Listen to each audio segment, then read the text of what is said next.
감사원 감사가 필요하다는 의견을 내야 되는 거 아니에요? 꼬리 자르기라도 하셔야죠. 방심위 때문에 방통위까지 이렇게 심각한 상황으로 초래되고 있는데 두 사람은 취하를 했거든요. 동생하고 아들은. 그러면 유일임 위원장의 경우 청부 민원의 두 건은 자진 철회를 했는데 지금 김웅수 위원은 자진 철회 안 하셨죠? 가족 동원한 거? 저는 아니요. 짧게. 네, 안 말씀을 하셨죠? 드리면 동원이 아니고 가족들이 함께 동참을 해서 그랬는데 저는 다른 사람이 그런데 누가 당시에는 네, 방심위와 관련된 일을 하지 않았을 때고 지금 방심위와 관련된 일을 하고 계십니다. 지금은 그렇습니다. 그럼 처리하실 겁니까? 안 하실 겁니까? 하셔야 돼요. 죄가 하나 가벼워질 수 있으니까 하시죠. 용이 있습니까? 뭐 언제든지 뭐 예, 할 수 들어가세요. 있습니다. 네네. 저기 이호찬 본부장님 올해 오셨는데 앞으로 나오세요. 제가 이 방심위의 청부 민원의 근원이 신앙님 김만배 인터뷰에서 비롯됐지만 본질은 MBC를 털기 위해서 같이 한 것이 아닌가라고 생각이 듭니다. 그래서 지금 몇 건이죠? 그 보도한 것 때문에 방심위로부터 법정 제재 건수가 몇 건이었습니까? 이 건으로 김만배와 신앙님을 보도했다는 이유로 법정 이게 제재. 계속 반복되는 징계들이어서 제가 정확히 기억은 안 나는데 한 서너 건은 되지 않을까 하고 일단은 1차로 인용보도 한 건에 대해서는 4,500만 원의 과징금 4,500만 이런 원. 초유의 중징계가 내려졌습니다. 네, 그건 이제 지금 집행 정지됐죠. 집행 법원에서. 정지됐고. 네. 그리고 그 지금 이제 굉장히 아주 이제 유명인이 된 김대남 전 소통비서관 직무대행이 그거 내가 한 거야라는 것 중에 하나가 MBC 바이든 날리면 보도 관련해서 박성재 당시 사장을 명예훼손 등의 혐의로 대검찰청에 고발을 했다라는 점인데 혹시 확인이 됐나요? 취재가 혹시 됐나요? MBC 차원에서? 그거는 아직 확인은 못했고 네. 내가 나 한 거야라고 했던 그 세민연이라는 단체가 당시 바이든 날리면 사건 이후에 이제 MBC를 고발한 주체임은 오늘도 뭐 확인이 됐죠. 그러면 그 고발된 것이 수사가 진행되고 있습니까? 아니면 이것도 그 고발도 수사도 계속 좀 지연이 되고 있고요. 최근에 당사자들에 대해서 뭐 소환 요청을 하고 이런 것들이 조금씩은 진행이 되고 진행되고 있는데 있고. 아직 본격적으로 뭐가 결과가 나오거나 이러지는 않고 있습니다. 그러면 결국은 이제 말씀드린 바이든 날리면 때문에 벌어진 이 참사, 그러니까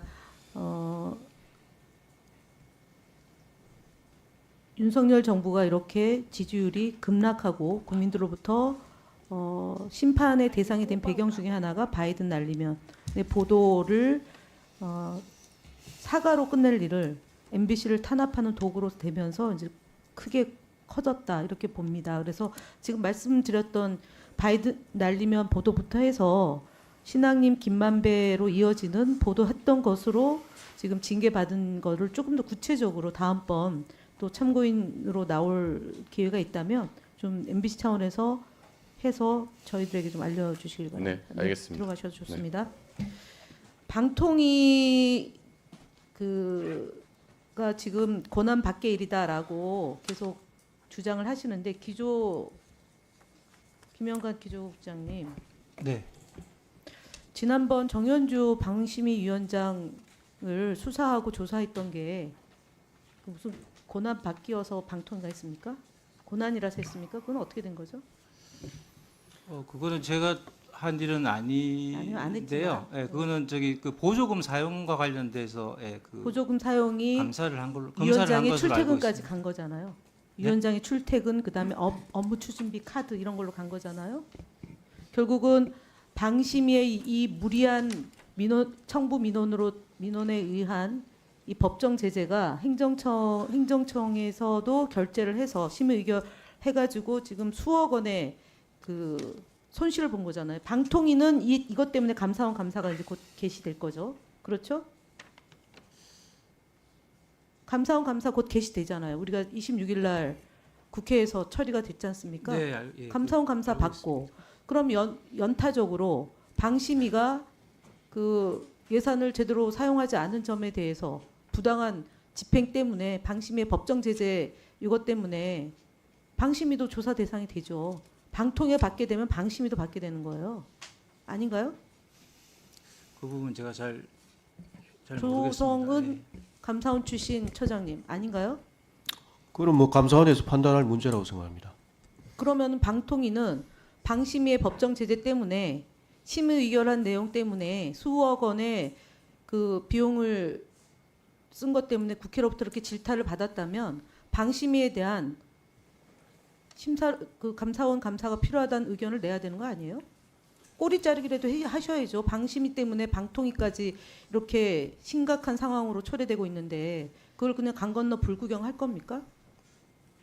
방통위가 방심위의 이 부분에 대한 입장이 뭡니까?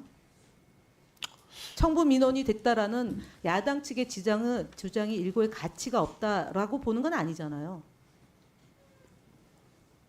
그러니까 행정청이 해야 될 최소한의 역할을 다 해야 되는 거 아닌가요? 이거 안 하면 또 이것도 직무유기예요. 조성은 사무처장님. 이 감사원에서 뭐 어떻게 판단할지는 그건 아니, 뭐 제가 감사원 출신이라 제가 물어보는 거예요. 아니 그걸 제가 뭐 감사원 출신이기 때문에 말씀을 드리는 것 자체가 법적으로 맞지 물어보는 않다는 거예요. 거죠. 예. 직무유기에 해당되는 게 아닌지에 대한 질문이에요. 그러니까 방심위가 예. 청부 민원이라는 이런 이례적인 일이 발생을 했고 그 법정 제재가 다 졌단 말이에요. 그래서 수억 원의 변호사비를 들여서 방통위가 행정청으로서 역할을 했는데 다 졌어요. 그러면 이 부분이 부실했는지 안 했는지에 대해서 감사원 감사가 필요하다라고 얘기해야 되는 거 아닙니까? 뭐 필요하다면 감사원에서 뭐 하지 않겠나 아니 싶습니다. 방통위의 입장이 예. 아니 반영돼야 방통위 됩니다. 입장을 뭐 왜냐면은 전달하기 어렵다고 봅니다. 예. 그럼 하실 의향이 없다라고 보여집니다. 뭐 하실 의향이 있고 없고의 문제가 아닌 것 같습니다. 그럼 위원장한테 보고하셔서 예. 다음번 그 10월 7일에 있는 국정감사 때 답 이분도 주시기 바랍니다. 왜냐하면 지금 방통위의 권한이 방심위에 대해서 심의에 대해서 감나라 배나라는 할 수 없지만 예산이 투여되기 때문에 감사를 해야 됩니다. 적어도 정상적인 방통이라면 방심위에 대해서 특별 감사를 이미 실시해도 12번은 더 했어야 될 사안입니다. 그럼에도 불구하고 아무것도 안 하고 있는 거거든요. 그래서 직무유기다라고 얘기하는 거고 그동안 김홍일, 이동관에 대한 탄핵 사유 중에 하나가 해당됩니다. 방통위에 대한 방심위에 대한 그 권한을 제대로 행사하지 않았다라는 거고요. 그다음에 또 하나 얘기하면 지금 앞서 과장은 권한 밖의 일이라고 얘기하는데 방통위가 심의 의결을 하는데요. 그거를 서면 의결만 했습니까? 서면 잘 의결한 모르죠. 걸로 알고 있습니다. 예, 박동주 국장님 그동안 서면 의결만 했습니까? 서면 의결한 걸로 알고 있습니다. 서면 의결만 했습니까? 라고 질문했습니다. 방송통신심의위원회의 그 재심에 사항에 대해서 예, 할 때 서면으로만 했습니까? 서면으로 한 것으로 알고 예, 있습니다. 국장님 네. 서면으로 하지 않았습니다. 예, 대면으로 회의한 적이 있어요. 2명 이상의 상임위원이 그것을 대면으로 해야 된다라고 주장해서 대면으로 한 바가 있어요. 한상혁 위원장 시절입니다. 확인하세요.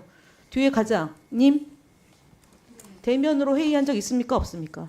네, 위원회 규칙에 따라서 상임위원회에서 요청하시면 대면으로 한 적 있습니까? 없습니까? 있는 걸로 알고 예, 있습니다. 있습니다. 왜냐하면 2008년도에 최시중 위원장이 서면으로 하자라고 했습니다. 왜냐하면 표현의 자유를 침해하면 안 된다라는 뜻을 존중해서 그랬던 겁니다. 이거는 고치지 않는 뭐 일단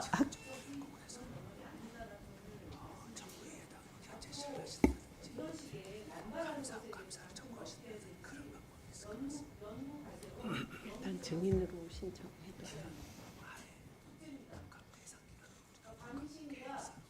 모여서 한번 하죠. 예. 드리세요 이름을.